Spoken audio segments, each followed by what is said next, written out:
The world always changes. Technology changes.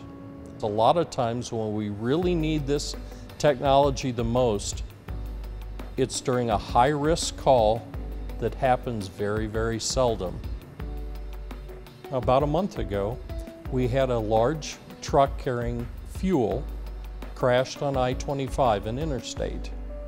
With everybody getting on their cell phones at the same time, the cell sites were overwhelmed.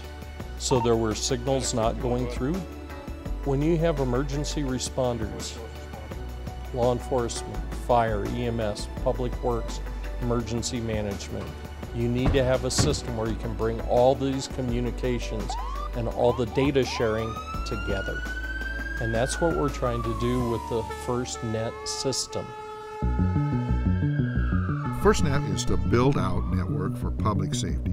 Public safety has its own standalone network for all of our responders, police, fire, and EMS, where we can move from one agency to another to make sure that we can relay information that is pertinent to each of the different agencies. This is a huge innovation for public safety, probably the biggest innovation for most first responders in their careers.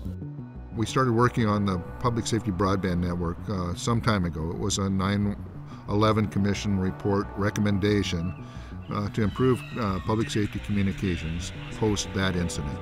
We've worked for many years to make this happen, and here we are, and it's actually happening. In fact, the initial plans went out June 19th. 4 states have already agreed that they're going to opt in with the plan they have already. They like what they see already and they want to start right now. The opt-in or opt-out is done by the governor of each of the states or territories and is their sole prerogative to make that choice. Now, if an event happened, whether it be an emergency or even just a major event, and any of those can overload the current system, whoever's network it is. And if public safety was relying just on that network, they, like everybody else then, would lose the ability to communicate outside of their land mobile radios, their LMRs.